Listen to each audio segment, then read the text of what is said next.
ባለፈው ሳምንት የጀመርኩት ስለ ተሐድሶ ነበረ እና አንዳንዴ ጌታ የተናገረውን ነገር ሰምተን እንዳልሰማ ወይም ደግሞ ሰምተን ቸል የማለትና የማለፍ ነገር አለ። ግን እግዚአብሔር አንድ ነገር ሲናገር ያን ነገር በደንብ በትኩረት ሰጥተን ያን ነገር የራሳችን ማድረግ ይገባናል። ይህ አድሳቸዋለሁ የሚለው ቃል የተስፋ ቃል ነው። ይህ የተስፋ ቃል ማለት ምንድነው? እግዚአብሔር ሊያደርገው ያለው ፈቃዱ የሆነው ነገር ማለት ነው። ለምሳሌ እናንተ ደካሞች ሸክማችሁ የከበደ ሁሉ ወደ እኔ ኑ እኔም አሳርፋችኋለሁ የተስፋ ቃል ነው። ጭንቀት ያለባችሁ ጭንቀታችሁን ወደ እኔ ኑ ይዛችሁ ኑ እኔ ስለናንተ አስባለሁ የተስፋ ቃል ነው። አምላኬ እንደ ባለጠግነቱ መጠን በክብር በክርስቶስ ኢየሱስ የሚያስፈልጋችሁን ይሞላባችኋል የተስፋ ቃል ነው። አድሳችኋለሁ የተስፋ ቃል ነው። እነዚህ ሁሉ ቃላቶች ከእግዚአብሔር ያሉት ለኛ እየተሰጡን ነገሮች በእምነት ካልተቀበልናቸው የኛ ናቸው ብለን ካልወሰድናቸው ከራሳችን ጋር በእምነት ካላዋሃድናቸው በስተቀር አይጠቅሙንም። ፊደል ብቻ ይሆናሉ። መጽሐፍ ቅዱስ በሁለት ይከፈላል። አንደኛው ጥሬ ቃሉ ሎጎስ ይባላል። ሁለተኛው ሬማ ይባላል። ሎጎስ ጥሬ ቃል ነው፣ ፊደል ነው። ፊደል ደግሞ ይገድላል ይላል መጽሐፍ ቅዱስ። እንደገና ደግሞ ሬማ ግን መንፈስ ሆኖ ቃሉ ወደኛ ሲመጣና እኛን ሲጠቅመን ሕይወታችንን ሲለውጠው ሬማ ሆኖ ለግላችን ይመጣል። ስለዚህ የኔና የናንተ ስራ አለብን። ስራችን ምንድነው? እግዚአብሔር የሰጠውን የተስፋ ቃል በሕይወታችን እንዲሰራ ለማድረግ እግዚአብሔር አርጉ ያለንን ወይም ደግሞ በዚህ መንገድ ቃሌን መፈጸም ትችላላችሁ ያለውን ወስደን በዛ መንገድ መሄድ አለብን። እግዚአብሔር ባሳየን ፎርሙላ ማለት ነው። ተሐድሶ ማለት እንደነበረ አድርጎ መስራት፣ ማነጽ፣ መገንባት፣ ሪስቶር ማድረግ ነው። ወደ ኦሪጂናሉ ቦታ መመለስ ነው። የእግዚአብሔር ሐሳብ የተገለጠ ነው። በኤርምያስ 29:11 ሸሎም ነው፣ ሰላም ነው። ያም ደግሞ ሸሎም ማለት ፍጹም የሆነ ጤንነት፣ ፍጹም የሆነ ብልጽግና፣ መሳካት፣ መከናወን፣ የጠፋም የተሰበረም ነገር ሳይኖር ማለት ነው። ይሄ ማንም መልካም አባት ለልጆቹ የሚያስበው ነው። እዚህ እግዚአብሔር ሲናገር እናንተ ክፉዎች ሆናችሁ ለልጆቻችሁ መልካም ነገርን ማሰብ ከቻላችሁ፣ መስጠት ከቻላችሁ፣ መመኘት ከቻላችሁ የሰማይ አባታችሁማ የቱን ያህል አበልጦ ይላል። ከመንፈስ ቅዱስ የሚበልጥ ነገር ስለሌለ የቱን ያህል አብዝቶ መንፈስ ቅዱስ ይሰጣችኋል። ስለዚህ የኛ ፓርት አለ እንጂ እግዚአብሔር ትታደሳላችሁ ብሏል። አዎ በቃ እግዚአብሔር ይመስገን እጃችንን አጣምረን ቁጭ ብንል መቼም አንታደስም። እግዚአብሔር ሸክምህን አራግፍ ብሏል። አዎ ግን ሸክምህን ይዤ ከሄድኩኝ ምንም ማድረግ አይቻልም። መሄድና ሸክሜን አውጥቼ ማስቀመጥ በእግዚአብሔር ፊት የኔ ፓርት ነው። ድሮ በባስ ስንሄድ ልጆች ሆነን አንዳንድ እህቶች የሆነ ነገር ተሸክመው ከነሸክማቸው ሄደው ቁጭ ነው የሚሉት ባሱ ላይ። ነገር ግን እኮ ባሱ እነሱንም ሸክሙንም መሸከም ይችላል። ሸክሙን አውጥተው እስከሚወርዱ ድረስ ቁጭ ሊያደርጉት ይችሉ ነበር። ግን እንዲሁ እንዳሰሩት ሄደው ቁጭ ነው የሚሉት። አንዳንዴ እንደዚህ ነን እኛ እና የእስራኤል ልጆች ታሪክ እንመለከታለን። አንደኛ ቆሮንቶስ ምዕራፍ 10 ከ1 ጀምሮ እስከ 11 ያለውን ክፍል ብታነቡ ለራሳቸው አንብቡት። ምን ይላል? ስለ እስራኤል ልጆች ይናገርና ምን ይላል? እነሱ እንዳስመረሩት አታስመረሩት፣ እነሱ እንዳጉረመረሙ አታጉረመርሙ፣ እነሱ እንዲህ እንዳታደርጉ ይልና ከዛ በኋላ ሁሉም የተጻፈው ለትምህርታችን ለምሳሌያችን ተጻፈ ይላል። እግዚአብሔር አይለወጥም። የእስራኤል ልጆች ታሪክ ዝም ብሎ ታሪክ አይደለም፣ እውነተኛ ታሪክ ነው። እንደገና ደግሞ እኛም በዛ መንገድ ስናልፍ እንድንጠነቀቅ የሚያደርገን ታሪክ ነው። የእስራኤል ልጆች በስቃይ ውስጥ ባሉበት ጊዜ እግዚአብሔር ከሰማይ ወርዶ ሙሴን ጠርቶ የሕዝቤን ጩኸት መከራቸውንም አይቻለሁ፣ ላሳርፋቸው ፈልጋለሁ፣ ከግብፅ አውጥቼ ማርና ወተት ወደምታፈሰዋ ወደ መልካሚቱ ምድር ወደ ከነዓን አስገባቸዋለሁ አለ። ይሄ የእግዚአብሔር ሐሳብ ነው። ለእኔና ለእናንተም ሸክማችሁን እኔ አራግፋለሁ፣ መከራችሁን እኔ እወስዳለሁ፣ ደዌያችሁን እኔ እፈውሳለሁ ብሎ እንደተናገረው ማለት ነው። ሌላ ልዩነት የለውም። ነገር ግን የእስራኤል ልጆች እንግዲህ ተመልከቱ የሄዱበት መንገድ 40 ዓመት ሙሉ ዙሪያውን ሲንከራተቱ ይህን ቃል አልሰሙም። ለኢያሱ እንደዚህ አለው፣ ይሄ ቃል እንዲሳካልህ ትፈልጋለህ? እኔ የተናገርኩት ቃል በሕይወትህ እንዲሰራ ትፈልጋለህ? ልትጠቀምበት ትፈልጋለህ? እንግዲያው ይህንን አድርግ። ምን አርግ? ኢያሱ ምዕራፍ 1 ቁጥር 6 ለአባቶቻቸው እሰጣለሁ ብዬ የማልሁላቸውን ምድር ለዚህ ሕዝብ ታወርሳለህና ጽና፣ አይዞህ አለው። ታወርሳለህና ጽና አለው። የምታወርሰው ግን የዚህ ሕግ መጽሐፍ ከአፍህ አይለይ። ማለት ምንድን ነው? እኔ የተናገርኩት የተስፋ ቃል ከአፍህ አይለይ። ምን በል? እግዚአብሔር አድሳለሁ ብሎኛል። ጤንነቴ ይታደሳል፣ ትዳሬ ይታደሳል፣ ኑሮዬ ይታደሳል፣ ስራዬ ይታደሳል፣ ልጆቼ ይታደሳሉ፣ የፈረሰው ነገር ይታደሳል እያልክ ተናገር። እስከ መቼ? አታቋርጥ እስከምታገኝ ድረስ። ከአፍህ ጨርሶ አይለይ፣ ሁልጊዜ ተናገረው። ሁለተኛ የተጻፈበትን ሁሉ ትጠብቅና ታደርግ ዘንድ። መጠበቅና ማድረግ ብዙ ጊዜ መስማትና ማወቅ እንደጠበቅነውና እንዳደረግነው ይመስላናል፣ ግን አይደለም። ሁለቱ የተለያየ ነገር ነው። እናውቅ እንችላለን። አንዳንዶች ፕሮፌሰሮች ሆነው የባይብል ስኩል አስተማሪዎች፣ ሴሚናሪ እንትኖች አስተማሪዎች ሆነው ግን እነሱ አያምኑበትም። ለስራ ብቻ ነው። ቃሉን ያውቃሉ፣ ግን ስራቸው ነው። እንጀራ ብቻ የሚያገኙበት ነው። ማወቅ ማለት መኖር አይደለም። ማወቅ ማለት ያንን ነገር ማድረግ ማለት አይደለም። ማወቅ የተለየ ነገር ነው። ስለዚህ እናንተ በቃሎቼ ብትኖሩ በእውነት ደቀ መዛሙርቴ ናችሁ። ምን ብትሉ? ቃሌን ብታደርጉ። ብታውቁ አላለም፣ ብታደርጉ። ስለዚህ እነዚህ የእስራኤል ልጆች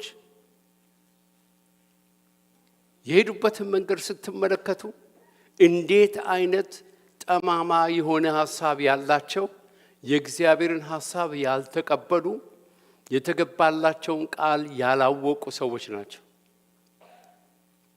እግዚአብሔር የተስፋ ቃል ይሰጣል እንጂ የተስፋውን ቃል እኛንን ተቀብለን በሕይወታችን እንዲሰራ የምናደርገው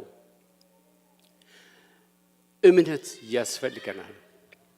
የምስራቹ ቃል ውጭ የተስፋ ቃል ለነሱ ለእኛ እንደተሰበከ ለነሱም ተሰብኮ ነበር። ነገር ግን በእምነት ከእነርሱ ጋር ስላልተዋሃደ አልጠቀማቸውም። መጽሐፍ ቅዱሳችን በፈውስ የተሞላ ነው። ነገር ግን ስንት በሽተኞች ነን ያለ ነው። እዚህ ቃሌ ይላል ምሳሌ ምዕራፍ 4 ቁጥር 20 ላይ it's a medicine ይላል፣ መድኃኒት ነው ይላል። ሐኪም መድኃኒት ብሎ ቢሰጠን በቀን 3 ጊዜ ይህንን ውሰድ ቢለን መድኃኒቱ ይሰራል አይሰራም ምን ቢል አናቅም። ግን የተነገረን ነገር ወስተን 3 ጊዜ በቀን ምን እናደርጋለን? እንውጠዋለን። የእግዚአብሔርም ቃል ደግሞ ይሄ የሰጠው ቃል ካፍ አይለይ። መቼ? ሁል ጊዜ ሲል ያንን ቃል ሁል ጊዜ ብናደርገው እስኪሰራ ድረስ ብናደርገው ያኔ ሪዛልቱ ማየት እንችላለን። ይሰራል አይሰራም የሚለው አያችሁ። አንዳንድ ጊዜ እኮ እግዚአብሔርን አለማመን እኮ ነው፣ አለማመን ነው። ይህ ቃል ሰው የተናገረው ቃል አይደለም። ይህ ቃል ሰማይና ምድርን ከፈጠረ ከእግዚአብሔር ዘንድ ወይም ከእግዚአብሔር አፍ የወጣ ቃል ነው። ዘኍልቍ 23 ላይ ሲናገር እግዚአብሔር ይዋሽ ዘንድ ሰው አይደለም፣ ያለውን ያደርጋል የተናገረውንም ይፈጽማል ይላል መጽሐፍ ቅዱስ። እግዚአብሔር ሰው አይደለም። ስለዚህ እውነት ነው። አድሳለሁ ብሎኛል። አዎ ያድሰኛል። እኔ ጠዋት ተነስቼም ትዝ ሲለኝ በሰዓትም በማንኛውም ጊዜ ጌታ ሆይ ጉልበቴን ስላደስክ አመሰግናለሁ፣ ዓይኔን ስላደስክ አመሰግናለሁ፣ ጆሮዬን ስላደስክ። ምክንያቱም ብዙ የሚታደስ ነገር አለኝ። የእናንተን አላውቅም። እኔ ብዙ የሚታደስ ነገር አለኝ። ያን ሁሉ ስሙን እየጠራሁኝ ምን እላለሁ? ስላደስከኝ አመሰግናለሁ። ደግሞ እግዚአብሔር ያድሳል። የእውነት ክብር ለጌታ ለኢየሱስ ይሁን። አንድ ምስክርነት ስለመጣ ልንገራችሁ። የዛሬ ምናልባት 10-15 ዓመት ይሆናል፣ በትክክል ጊዜውን አላውቅም። እና ደከመኝ። ማሸብሸብ እወዳለሁ፣ ግን ተቀምጬ ለማሸብሸብ በውስጤ ፈልግና ግን ድክም ስለሚለኝ አልነሳም፣ አላሸበሽብም። እንደገና ደግሞ በተለይ ሁለት ባልና ሚስቶች ተጣልተው መጡና ሳስታርቃቸው በውስጤ ብዙ ነገር አለ ልናገር የምፈልገው እነሱን የሚያስታርቅ ማለት ነው። ግን ከውስጤ አውጥቼ ለመናገር አቅም አጣሁ። እነሱን ከሸኘው በኋላ ቁጭ ብዬ ጌታ ሆይ ታገለግለኛለህ ያልከው እንደዚህ ነው፣ እኮ በቃ አለቀልኝ፣ ከዚህ በኋላ ምን አለ ብዬ በጣም አዝኜ ከዛ አንዲት እህት ቤተክርስቲያናችን ያለች አሁን የለችም እና ጌታ አድስሃለሁ ይልሃል አለችኝ። አረ ያስፈልገኛል እግዚአብሔር ያድሰኝ አልኩ። ኢትዮጵያ ሄድኩ ለአገልግሎትና አንድ ወንድም በጣም የማምነው ወንድም አለ። እሱ ጌታ አድስሃለሁ ይልሃል አለኝ። አረ ያድሰኝ ጌታ አልኩ። ከዛ ስመለስ ወገኖቼ እውነቴን ነው የምላችሁ፣ ይኸው ያኔ ነው 2 ሽፍት ያደረኩት። እዚህ 2 ሽፍት አድርገዋለኝ። ክብር ለኢየሱስ ይሁን። ለአንዱም እንኳን መስበክ በጣም ይከብደኝ የነበረው 2 ስብከት መስበክ ጀመርኩ በዛን ጊዜ። ያኔ ነው ኤግዛክትሊ ጊዜው። ክብር ለኢየሱስ ይሁን። አሸብሽቤ አልጠግብም፣ በቃ አገልግዬ አልጠግብም። ምክንያቱም ታደስኳ። አሁንም እንደገና ታደሳል። ክብር ለኢየሱስ ይሁን። ግን አድስሃለሁ ሲለኝ ምን ይታደሳል? ከዚህ በኋላ ብልስ ይሆን ነበር? አይሆንም። አያችሁ፣ ሚስጥሩ እዚህ ላይ ነው ያለው። እግዚአብሔር አለ በቃ እግዚአብሔር ካለ ከሱ በላይ ወደ ማን ይኬዳል? አንዳንድ ሰዎች ይመጡና ምን ይላሉ? እግዚአብሔር እንደዚህ ብሎ ነበር ጸልይልኝ ይላል። እግዚአብሔር ይሄንን ካለ ታዲያ ሀሳቡን እንዲቀይር ነው ወይስ ሌላ ጋር ልንጠይቅ ነው? ሰው አለ በቃ የመጨረሻው እሱ ነው። ፍርድ ቤት እንኳን አሁን የመጨረሻ ሃይ ኮርት የሚሉት አላለም። ከዛ በኋላ የትም አይኬድም። እዚህ እግዚአብሔር የመጨረሻው ነው። እዚህ ካፉ የወጣው ቃል ስለሆነ ያን ቃል እንዳለ መውሰድ አለበት። አድሳለሁ ያለው እግዚአብሔር ነው። አዎ እሱ ከሆነ ያድሳል። ስለዚህ ወገኖቼ እነኚህ እስራኤላውያኖች መቼም ልባቸው ደንዳና ነው እንላለን፣ ግን እኛም እኮ እያለፈን ያለው በዚህ ነገር ነው እና ስለዚህ ምን አለው? የዚህ ሕግ መጽሐፍ ከአፍህ አይለይ፣ ነገር ግን የተጻፈበትን ሁሉ ትጠብቅና ታደርግ ዘንድ በቀን በሌሊት አስበው። መቼ? በቀን በሌሊት አስበው። እስከ መቼ? ይሄ የምታስበው ቃል ካንተ ጋር ተዋህዶ እስከሚጠቅምህ ድረስ። ይህ የምታስበው ሐሳብ ከፊደልነት ወደ መንፈስነት እስከሚለወጥ ድረስ። ይህ የምታስበው ከሎጎስነት ወደ ሬማ እስከሚለወጥ ድረስ። አያችሁ፣ ኮንፌሽን መናገር በጣም አስፈላጊ ነው። እኔና እናንተ የዳነው እንዴት ነው? ሰው በልቡ አምኖ በአፉ መስክሮ ይድናል። የእግዚአብሔር ሐሳብ ይሄ ነው። ለደህንነታችን መናገር ካስፈልገን ለፈውሳችን መናገር ያስፈልገናል። ለበረከታችን መናገር ያስፈልገናል። ለተስፋው ቃል መናገር ያስፈልገናል። ስለዚህ ተናገረው። የስንፍና ንግግር አትናገር፣ ነገር ግን እግዚአብሔር ያለውን ተናገር። ከእግዚአብሔር ጋር ተስማማ። ሁለት ሆናችሁ ብትስማሙ ይሆናል አለ። ሰው ባይቀር እግዚአብሔር እናንተ ከተስማማችሁ ይሆናል። በቃ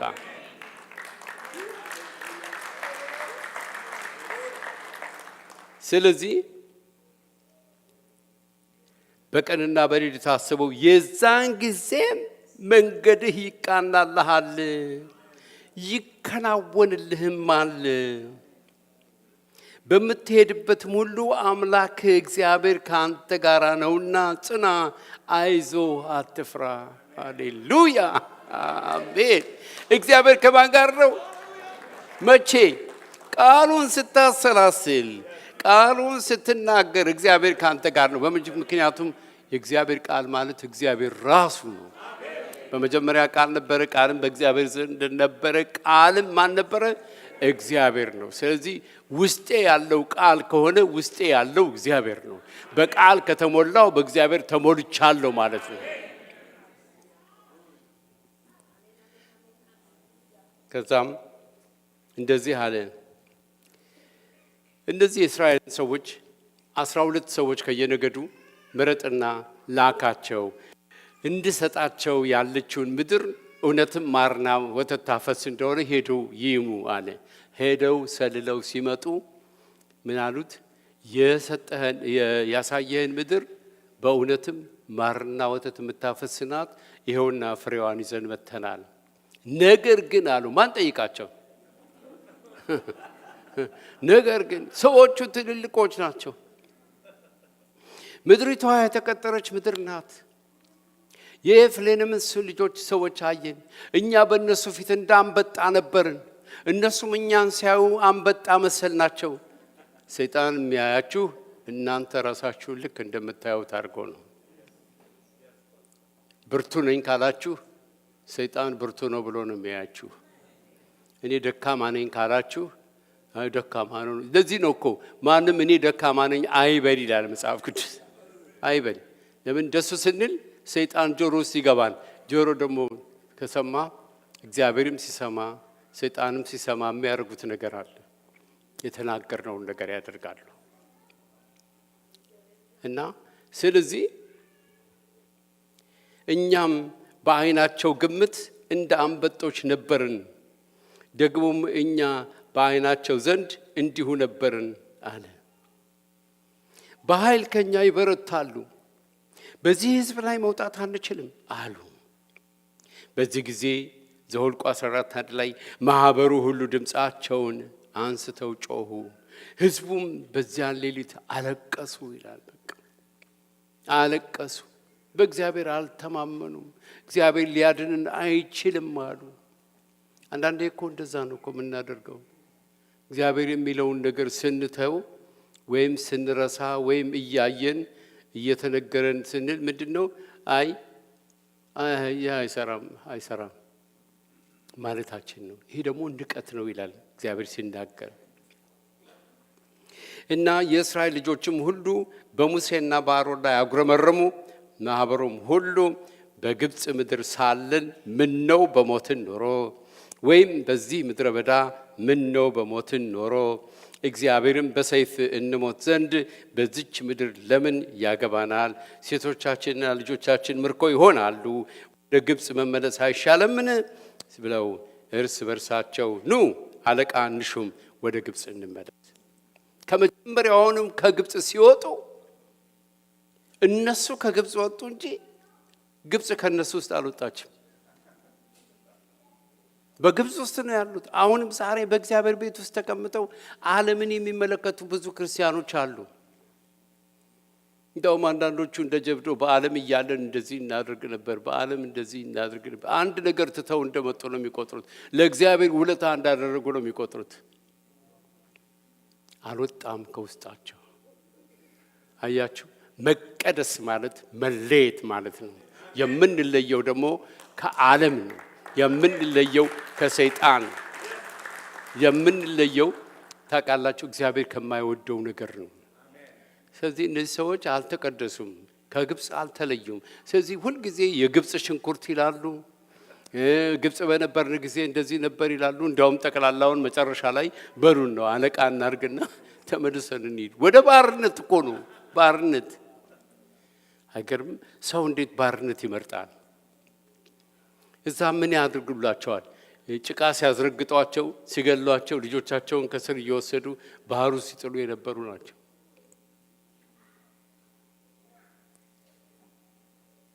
በኃይል ከኛ ይበረታሉና በዚህ ህዝብ ላይ መውጣት አንችልም አሉ። እና እግዚአብሔርም በእነሱ በጣም አዘነ። እንደዚህ አላቸው፣ በግብጽ ምድር በምድረ በዳ ያደረኩትን ታምራቴንና ክብሬን እያዩ እነዚህ ሰዎች ሁሉ 10 ጊዜ ተፈታተኑኝ አለ። ተመልከቱ፣ እነዚህ ሰዎች በቀላሉ የወጡ ሰዎች አይደሉም። 10 መቅሰፍት አድርጎ ከፈርዖን በግድ ነው ያወጣቸው። ከፈርዖን የጸና መንግስት የለም። አሁን እዛ ሊገቡበት ያለው ከነዓን ከፈርዖን መንግስት አይበልጥም። በኤርትራ ባህር ውስጥ ሲያሳልፋቸው በደረቅ መሬት ነው ያሻገራቸው። ከሰማይ መና አውርዶ መገባቸው። ከድንጋይ ውሃ ፍልቆ አጠጣቸው። በቀን እንዳይበርድ እንዳይሞቃቸው ጥላ አደረገላቸው፣ ደመና አደረገላቸው። ሌሊት እንዳይበርዳቸው የእሳት አምድ አደረገላቸው። ዴዘርት ቤቢስ ይላቸዋል እንትና ማነው ቲዲ ጄክስ። ህፃናቶች ናቸው። በእውነት ነው የምላቸው። ይህ ሁሉ አድርጎ የተንከባከባቸው ሰዎች ሄደን የሰለናት ምድር መልካም ምድር ናት፣ ቆንጆ ምድር ናት፣ አንተው እንደለመድከው ደግሞ ተአምር ሰርተህ ታስገባናለህ ማለት ሲገባቸው፣ ነገር ግን እነሱ ሰዎቹ አገሪቷ ምናምን እያሉ ያወራሉ። ግን በመካከላቸው ሰዎች ነበሩ። ምን አይነት ሰዎች? ይሄ አድርጉ የተባሉትን ያደረጉ ኢያሱና ካሌብ። ሌሎቹንም ቢያስተምሯቸው ጥሩ ነው። ምናልባት ማስተምሯቸው ሊሆን ይችላል። ነገር ግን አይሰሙኝም አለ ጌታ። አይሰሙም አለ። የነገርኳቸውን አይሰሙም። ስላልሰሙ ነው እንጂ ሳይነግሯቸው ቀርተው አይደለም። ግን ይሄን እንደተባለው ቃሉን ቢያሰላስሉ፣ ቃሉን ቢናገሩ፣ ቃሉን ቢያስቡ ኖሮ እዛ ለመግባት ለነሱ ቀላል ይሆንላቸው ነበር። ነገር ግን ከቃሉ ጋር አልተገናኙም። ዛሬስ እኛም እግዚአብሔር ያለንን ነገር ይሰጠናል ብለን ማመን፣ ቃሉን ከራሳችን ጋር ማዋሃድ፣ ለመቀበል መዘጋጀት ያስፈልገናል። ያን ግን ነው እግዚአብሔር ያድሳል አያድስም የሚለውን ነገር ማየት የምንችለው። እና እንደዚህ ይላል ጌታ፣ ነገሬን ስላልሰሙ አለ። ነገሬን ስላልሰሙ። ትልቁ የክርስቲያን ችግር አለመስማት ነው። መስማት ሁለት አይነት ነው። አንዱ በዚህ ሰምቶ በዚህ የምናፈሰው መስማት አለ፣ ዝም ብሎ መስማት። ሌላው መስማት ግን በእግዚአብሔር ዘንድ ልክ ለኢያሱ እንደተባለው የሰማነውን ቃል ማሰላሰል፣ ጠዋትና ማታ ማሰብ፣ መናገር፣ ያ ነው ትክክለኛው መስማት ማለት። ስለዚህ እነዚህ ሰዎች አይሰሙኝም አለ እግዚአብሔር። ምን አለ? ቁጥር 23 ላይ ነገሬን ስላልሰሙ አለ። በእውነት ለአባቶቻቸው የማልሁላቸውን ምድር አያዩም፣ ከእነርሱም የናቀኝ ሰው ሁሉ አያያትም። ለምን? አልሰሙኝም። ስለዚህ ትልቁ ነገር መስማት ነው። ግን መስማት ስንል ይሄ ዝም ብሎ ሰምቶ አሁን ከዚህ ሲወጡ መርሳት አይደለም። መስማት ማለት በትክክል በመንፈሳችን መቀበል ማለት ነው። በመንፈሳችን መስፋት ማለት ነው። ከኛ ጋር ማዋሃድ ማለት ነው። የሰማነው ቃል አያችሁ ምንድን ነው መሰላችሁ? አሰማም ሁለት አይነት ነገር ነው ብያቸዋለሁ። ቀኑን ሙሉ የሚያገኙን ሰዎች አንተ በጣም ጥሩ ሰው ነህ፣ እግዚአብሔር ይባርክህ፣ እንደው በአንተ ተባርከናል ምናምን እያሉ 10-20 ሰዎች ሊናገሩን ይችላሉ። እንሰማለን አይደል? ነገር ግን ትዝ አይለንም።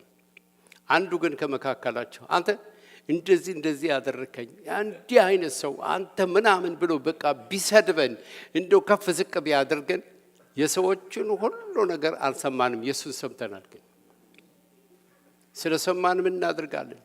ወደ ቤታችን ስንሄድ እናሰላሰል። ይሄ ሰው እንዴት እንደዚህ ብሎ ይናገረኛል? ለምንድን ነው እንደዚህ ብሎ ያለኝ?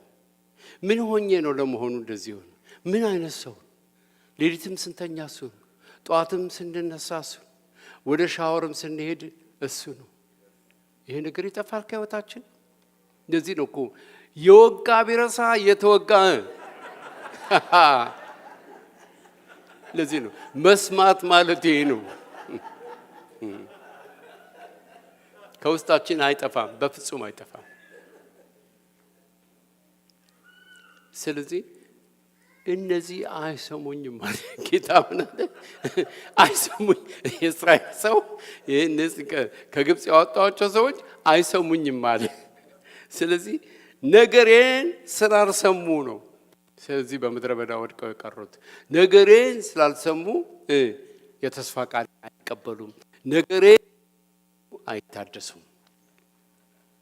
ነገሬን ስላልሰሙ እረፍትን አያዩም። ነገሬን አይሉ ከጭንቀታቸው አይወገዱም። መስማት።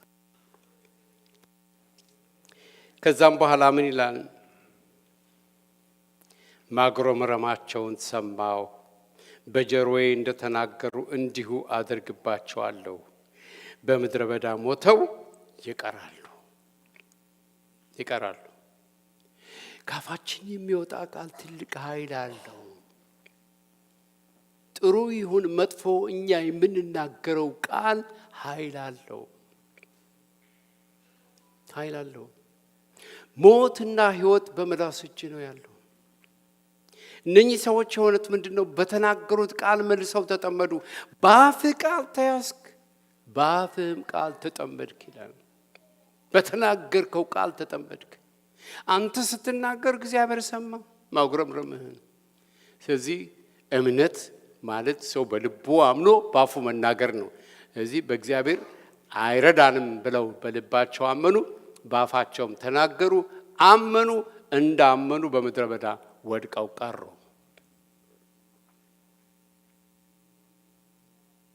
ስለዚህ በአፍ ቃል ተያዝክ፣ በአፍ ቃል ተጠመድክ እና ምን አለ?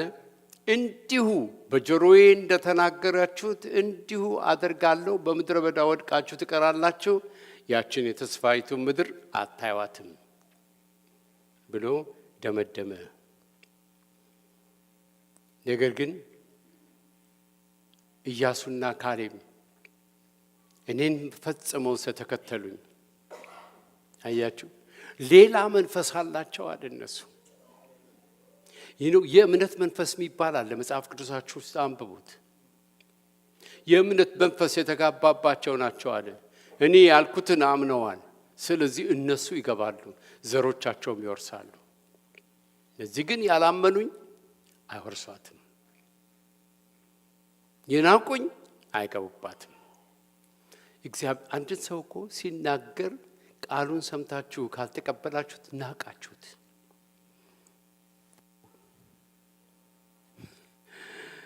ሰምታችሁ ካልተናገራችሁት ካላላችሁ አላከበራችሁትም፣ ናቃችሁት። ስለዚህ የናቀኝ ሁሉ እዛች ምድር ውስጥ አይገባም። እግዚአብሔር ሲናገር ንጉሥ ተናገረ። እዚህ ሀገር አሁን እኛ የምንታዘዛቸው ነገሮች እኮ በአዋጅ የወጡ ነገሮች ናቸው። ቀይ ሲበራ ቁም። አይ ማንም ይናገረው እኔ አልቀበልም ብለን በቀይ አልፈን ብንሄድ ምን እንሆናለን? ወይ እንጋጫለን ወይም ደግሞ እንታሰራለን። ባለመታዘዛችን ኮንሲኩዌንስ አለው። እግዚአብሔርም ከአፉ የሚወጣ ቃል ሁሉ እንድንጠቀምበት፣ እንድንሰራበት፣ እንድንኖርበት እየሰጠን ነው። አማኞች የተባልነው የእግዚአብሔርን ቃል ያለምንም ጥያቄ የምንቀበልና የምናምን ሰው ስለሆንን ነው።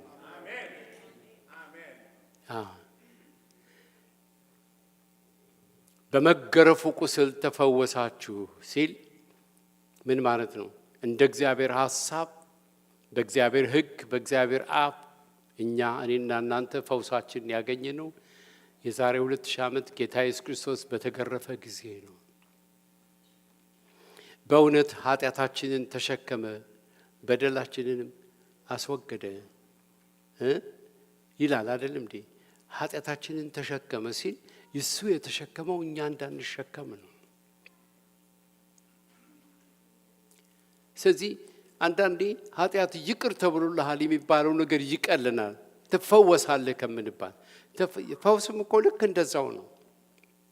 ለውጥ የለውም። ሁሉም ከአንድ አፍ የወጣ ነው፣ ከእግዚአብሔር አፍ የወጣ። ስለዚህ አንዱን አምነን አንዱን ለምን እንጠራጠራለን? ሰውየውን እስካልተጠራጠረን ድረስ የሚናገሩን ሁሉ እናምናለን። እና ኢያሱና ካሌብ ግን ምን አለ?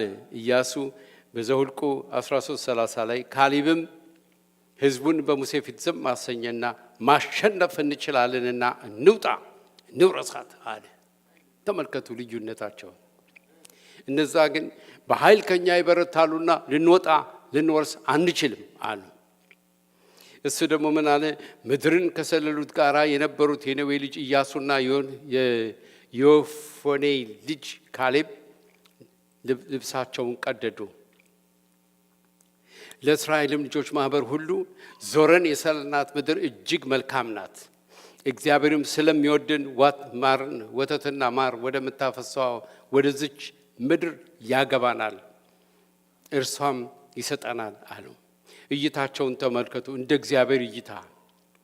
ነገር ግን በእግዚአብሔር ላይ አታምፁ፣ እንደ እንጀራ ይሆኑልናል። የምድሪቱንም ሰዎች አትፍሩ፣ ጥላቸው ከላያቸው ላይ ተገፏል፣ እግዚአብሔርም ከኛ ጋር ነው፣ አትፍሯቸው ብለው ተናገሩ ይላል። ተመልከቱ። በቤተ ክርስቲያንም እንደዚህ ነው ሰዎች አሉት። የካሌብ ልጆች አሉ፣ እንደገና የእስራኤል ልጆች አሉ። ስለዚህ ምን አለ? በእግዚአብሔር እይታ ነው ያየው፣ ጥላቸው የተገፈፈ ነው። እነዚህ ግን ምን አዩ? ረዣዥምና ሞገስ ያላቸው ትልልቆች የሚባሉ እንደ እንጀራ ይሆኑልናል አለ። እነዛ ደግሞ ምንድን ነበር ያሉት? ምድሪቷ የምትበላ ናት አሉ። እይታቸውን ተመልከቱ። የእግዚአብሔር ሕዝብ በዚህ ምድር ላይ ሲመላለስ በከፍታ የሚያመላልሰው በእግዚአብሔር ዓይን ማየት ነው።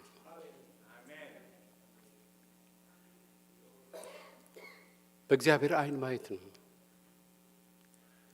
ሳኦልና ዳዊትን ተመልከቱ። ዳዊት እንደ ሰው ሳኦል እንደ ሰው አየ። ጎልያድን ሲመለከተው ይህ እኮ ከሕፃንነቱ ጀምሮ ጦረኛ፣ ማንም የማይችለው አንተ ትንሽ ብላቴና እሱ ልትገጥም አትችልም አለ። ዳዊት ደግሞ ምን አለ? እኔ እመታዋለሁ አለ። በማን ዓይን ነው ያየው? በእግዚአብሔር ዓይን ነው ያየው። ይሄ እመታዋለሁ እመታበት ምክንያት አለ የእግዚአብሔርን ሕዝብ ስለተገዳደረ፣ ቃል ኪዳን የሌለው ሰው ስለሆነ። ስለዚህ እኔ እመታዋለሁ አለ። እይታ ነው። ዛሬ አምላካችሁን በምን ዓይን ነው የምታዩት? ምን ይሰራል ብላችሁ ነው የምታምኑት? ታምር ያደርጋል ወይስ ዝም ብሎ እንደ ማንኛውም ነው? አያችሁ፣ እግዚአብሔር ወሰን የለውም። እኔና እናንተን ምን ገድበው? እኔ እግዚአብሔርን የማየው እንዴት ነው? እንደ ጉድጓድ ውሃ። የጉድጓድ ውሃ አሁን ከቀበሌ ማነው ከከተማ ሰዎች ሲመጡ አንዳንዶቹ ባሊ ይዘው ይመጣሉ፣ ለነሱ ይሰጣቸዋል። አንዳንዶቹ ግን በበርሚል ቀጥተው ይዘው ይሄዳሉ። ለማንም አይከለክልም። ሁሉም እያወጡ ይወስዳሉ የፈለጉት። እግዚአብሔር እንደዛ ነው። እንደ እምነትህ ይሁንልህ የሚባል ቃል አለ።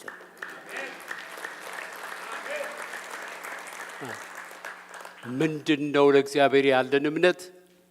ያ ነው የሚሆንልን። እንደ እምነትህ ይሁንልህ። እምነትሽ አድኖሻል። እምነትህ አድኖሃል። እዚህ ወገኖቼ እንደ ሱፐርናቹራል እንድንመላለስ እግዚአብሔር ይፈልጋል። ለምን አይሆንም? አይቻልም ለምን እንላለን? እኛማ አንችልም። እነሱ እኮ የተሳሳቱት ምንድነው? የራሳቸውን እያዩ ነው። እግዚአብሔር ደግሞ ራሱን አይቶ ነው። እሰጣችኋለሁ ሲል፣ አድሳችኋለሁ ሲል፣ ሸክማችሁን አነሳለሁ ሲል፣ ጭንቀታችሁን ወስዳለሁ ሲል እኛን እኮ አምኖ አይደለም። የራሱን ጉልበት፣ የራሱን እውቀት፣ የራሱን ማስተዋል ተማምኖ ነው የሚለው። እዚህ እኛ ኢን ክራይስት የሆነውን ነገር ነው ማሰብ ያለን። በክርስቶስ ማን ነኝ? በክርስቶስ እግዚአብሔር ያስቀመጠኝ ቦታ ነው መቀመጥ ያለብኝ። ስለዚህ እነዚህን ሰዎች መጨረሻዬን አነብላችሁና ጨርሳለሁ። ይሄ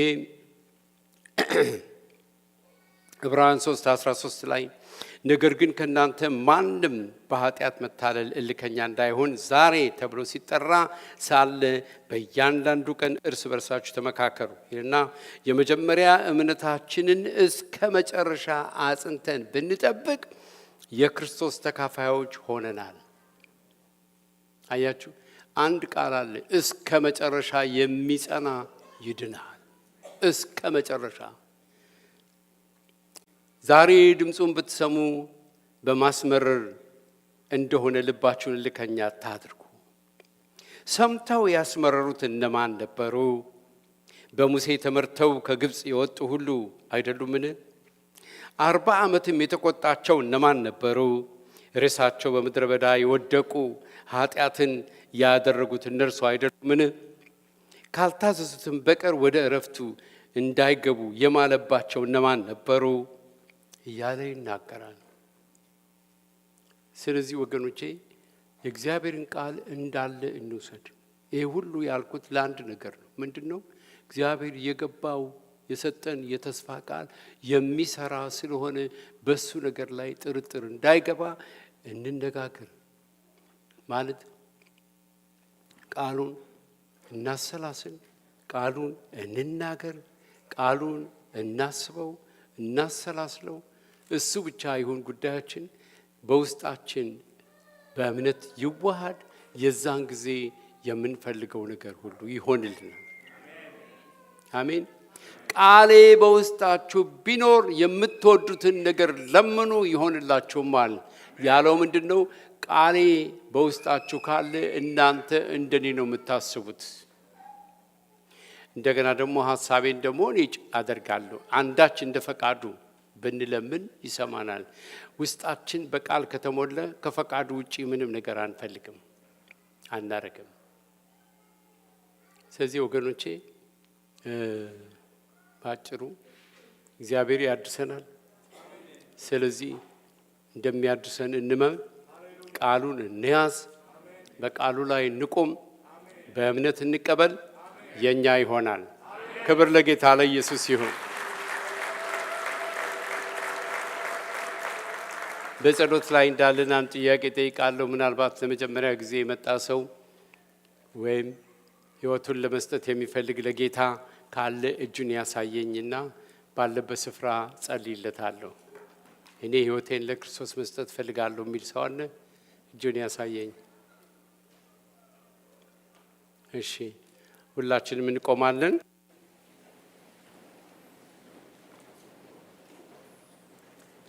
እንግዲህ መናገር ኃይል አለው ብለናል። እጃችሁን ወደ ቀኝ እጃችሁን ወደ ላይ አንሱና እኔ የምናገረውን ትናገራላችሁ። እኔ እግዚአብሔር የተናገረውን አምናለሁ። እኔ አማኝ ነኝ። አድሳለሁ ያለኝ ቃል ተቀብያለሁ። እግዚአብሔር እንደ ቃሉ እንደሚያደርግ አምናለሁ። እግዚአብሔር ስላለ ጤንነቴ ይታደሳል። መንፈሳዊ ሕይወቴ ይታደሳል። ትዳሬ ይታደሳል። ልጆቼ በሁሉ ነገር ይባረካሉ። ኑሮዬ የተትረፈረፈ ነው። እግዚአብሔር እረኛዬ ነው። እግዚአብሔር የሚያሳጣኝ የለም። በመገረፉ ቁስል ተፈውሻለሁ። እህልና ውሃዬ ተባርኳል። በሽታ ከመካከል ይርቋል። ኢየሱስ ክርስቶስ ጌታ ነው። ሃሌሉያ!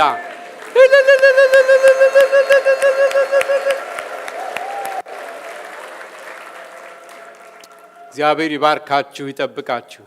እግዚአብሔር ፊቱን ያብራላችሁ፣ ይራራላችሁ። እግዚአብሔር ፊቱን ወደ እናንተ ያንሳ፣ ሰላምንም ይስጣችሁ። በስመ አብ በስመ ወልድ በስመ መንፈስ ቅዱስ አንድ አምላክ። ሕዝቡም አለ በጌታ ሰላም አንድ ሰው ሰላም ብለን እንሄዳለን።